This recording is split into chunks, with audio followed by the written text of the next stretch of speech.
नमस्कार, मैं हूं नीरज पांडे। आप देख रहे हैं एनपी न्यूज मेट्रो। आज हमारे साथ मौजूद हैं शैडो कैबिनेट के राष्ट्रीय अध्यक्ष मनकेश चतुर्वेदी जी। चतुर्वेदी जी, आप लगातार यमुना शुद्धि पर काम कर रहे हैं, जो धार्मिक स्थल है उनके बारे में आप काम कर रहे हैं। शैडो कैबिनेट लगातार जहां यमुना शुद्धि की बात कर रहा था, वहां मथुरा में भी जो कॉरिडोर बना है या वहां परिक्रमा मार्ग है, उस पर भी काम कर रहा था। अभी आपको क्या लगता है कि मथुरा में कितना काम हुआ है और क्या काम होना बाकी है? देखिए, अगर मैं मथुरा की बात करूं तो मथुरा इस समय अनाथ है, क्योंकि वहाँ जो जनप्रतिनिधि बनाए गए हैं और तीसरी बार बनाए हैं, वो अभी भी कोई काम नहीं कर रहे हैं। मैं बराबर उनके टच में रहता हूँ, बराबर उनसे पत्र व्यवहार मेरा रहता है, मेल द्वारा, मैसेज द्वारा। उनके जनार्दन शर्मा जी हैं, जो पीए हैं, ओएसडी हैं, उनसे भी मेरी बातचीत होती रहती है। तो वो बहुत बढ़ा चढ़ा के बता तो देते हैं कि हमारे जनप्रतिनिधि ऐसा कर रहे हैं, वैसा कर रहे हैं। मैं खुल के बता दूं कि हेमा मालिनी जी, तो वो, लेकिन उनको अपने फिल्मी दुनिया से फुर्सत नहीं है। नाच गाने, राधा यशोदा बन के अभिनय करना, बस ये ज़्यादा काम कर रहे हैं। अब जैसे दिल्ली में सरकार बीजेपी की बनी, तो मथुरा में एक रूमर उड़ा दी गई कि यमुना जी शुद्ध हो जाएंगी, अब तो कॉरिडोर बनेगा। अब कॉरिडोर तो दिल्ली में बनेगा, तो मथुरा में उस कॉरिडोर से क्या फायदा होगा, ये देखने की बात है। आप गुजरात में देखो, जो उस पे कॉरिडोर बनाया है, उसके आगे पीछे का हाल देखो आप कैसा रहता है। तो जस्ट लाइक आप देखेंगे मथुरा, तो दिल्ली के बाद जो मथुरा आएगी, तो मथुरा में वो कॉरिडोर से क्या लाभ होना है, क्या नहीं होना है। यूपी में योगी जी की सरकार है और योगी जी चाहे अयोध्या हो, चाहे प्रयागराज हो, चाहे मथुरा हो, लगातार तीर्थ स्थलों का जीर्णोद्धार कर रहे हैं। अभी जो हो रहा है वो क्या हो रहा है कि कोई जैसे पर्व आता है, कोई तीज त्योहार आता है, तो योगी जी इतना जरूर कर रहे हैं कि उसमें गंग नहर से यमुना जी में पानी छोड़ देते हैं, तो पानी वो शुद्ध हो जाता है।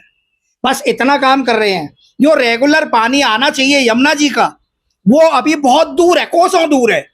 और मेरे ख्याल से ये कॉरिडोर बनने के बाद भी उसमें कहीं कोई सुधार होने की संभावना नहीं है, क्योंकि यमुना जी को हथनी कुंड बैराज में कैद करके बंद कर दिया गया है। जब तक वहां से नहीं खुल के आएंगी, तब तक यमुना जी शुद्ध पवित्र हमें नहीं मिल सकती।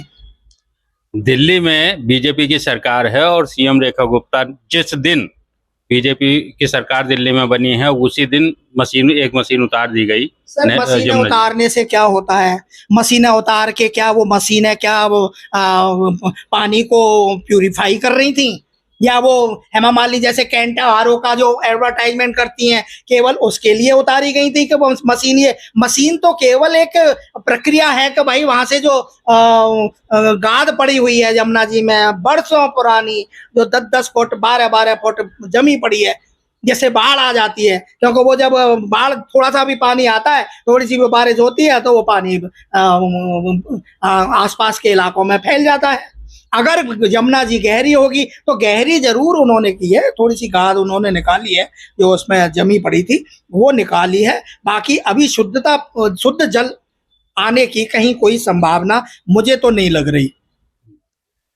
जैसे दावा किया जा रहा है कि मथुरा में जो परिक्रमा मार्ग था, वहां पर अब सफाई और सुरक्षा व्यवस्था दोनों सुदृढ़ की गई है, क्या उसमें? सर, ब्रज 84 कोस की यात्रा होती है मथुरा में, और ब्रज 84 कोस ही बसा पड़ा है पूरा, उसको ही मथुरा वृंदावन ब्रज कहते हैं।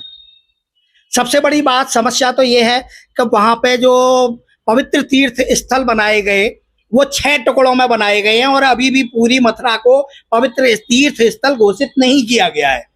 पहले एक टुकड़े में वृंदावन को बना दिया, दूसरे टुकड़े में गोवर्धन को बना दिया, फिर तीसरी बार में तीसरे बरसाना को बना दिया। तो इस तरीके से छोटे छोटे जगह को बना के ये एहसान जता रहे हैं कि हम ब्रज के लिए बहुत काम कर रहे हैं, जबकि वो चाहें तो जैसे हरिद्वार पूरा पवित्र तीर्थ स्थल घोषित किया हुआ है, ऐसे ही मथुरा को यदि पूरे को पवित्र तीर्थ स्थल घोषित कर दिया जाए तो इनका क्या बिगड़ जाएगा। ये टुकड़े टुकड़े में कर रहे हैं, टुकड़े टुकड़े में कर रहे हैं। विश्राम घाट को भी जो मेन घाट है, यमुना जी का जो तीर्थ स्थल है, उसको भी इन्होंने बड़ी मिन्नतों के बाद चौथे या पांचवें छठे टर्म में उसको पवित्र तीर्थ स्थल घोषित किया गया है। अब दूसरी समस्या आती है ब्रज 84 कोष की। ब्रज 84 कोष क्या है कि ब्रज 84 कोष पूरे 84 कोष में बसा हुआ है, जिसमें से 2 स्थल ऐसे आते हैं कि एक स्थल जो कामबन का है वो राजस्थान में आता है, जो मेवात बोर्ड में चला जाता है, और एक छोटा आता है शेख साई का, जो होडल हरियाणा में चला जाता है। मैंने सैया कांत जी से खुद पूछा था, ब्रज तीर्थ विकास परिषद के वो उपाध्यक्ष हैं, उनसे मैंने पूछा था कि साहब ये इन पे आप पैसा क्यों नहीं लगा रहे हैं। तो बोले नहीं साहब, ये तो उत्तर प्रदेश ब्रज तीर्थ विकास परिषद है, इसमें राजस्थान में तो हम पैसा लगा नहीं सकते, हरियाणा में हम पैसा लगा नहीं सकते। कल को नीरज जी मैं ये बता रहा हूँ और उनको भी बता चुका हूँ, मैं दोनों अपने राज्यसभा के सांसद और लोकसभा की सांसद हमारी हेमा मालिनी जी को बता चुका हूँ, 5 MLA को बता चुका हूँ, मंत्रियों को बता चुका हूँ, योगी जी को बता चुका हूँ कि आज राजस्थान में भी बीजेपी की सरकार है, हरियाणा में भी बीजेपी की सरकार है, और यूपी में भी बीजेपी की सरकार है, और दिल्ली में भी बीजेपी की सरकार है। आज की डेट में इस क्षेत्र का ब्रज 84 कोष का परिसीमन करना इनको बहुत जरूरी है। जब लद्दाख जम्मू कश्मीर का परिसीमन हो सकता है, जब दिल्ली का परिसीमन हो सकता है, तो ये छोटा सा ब्रज 84 कोष का जो कामबन का इलाका आता है, जिसमें पैसा नहीं लग रहा है, जिसमें होडल में शेखशाही में पैसा नहीं लग रहा है, तो वहां इन दोनों क्षेत्रों को ब्रज 84 कोष में सम्मिलित किया जाए और उसकी जगह दूसरे क्षेत्र दे दिए जाए। नहीं तो कल को अगर राजस्थान में कोई सरकार दूसरी आ जाती है 5 साल के बाद, तो मेवात बोर्ड के इलाके में कामबन में जो परिक्रमार्थी होते हैं वो शायद नहीं पहुंच पाएंगे आने वाले समय में, और जब नहीं पहुंच पाएंगे तो ये ब्रज 84 कोष की यात्रा खंडित हो जानी है। गोवर्धन में अभी उन्होंने रेलवे स्टेशन का बहुत अच्छी बात है किया है। ये बहुत अच्छी बात है कि गोवर्धन में उन्होंने स्टेशन पे हल्ट किया है।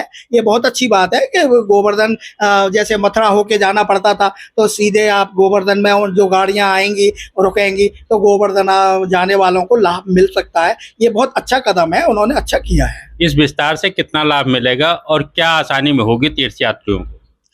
उसमें यह है कि परिक्रमा के लिए जो हर महीने पूर्णमासी को जो बहुत सारे लोग आते हैं, 81 के दिन आते हैं गोवर्धन की परिक्रमा लगाने, हजारों लाखों आदमी आते हैं, उन लोगों के लिए जो जिस रूट की रेलगाड़ी होगी वो उस रूट की रेलगाड़ी वालों को बहुत अच्छा उनको वो होगा, उनको मथुरा नहीं जाना पड़ेगा कम से कम। तो ये थे मनकेश चतुर्वेदी जी। उन्होंने बताया कि राजस्थान, हरियाणा, दिल्ली और यूपी में केंद्र में जब बीजेपी की सरकार है तब 84 कोष परिक्रमा का परिसीमन नहीं हो पाएगा, तो बाद में आखिर कब होगा?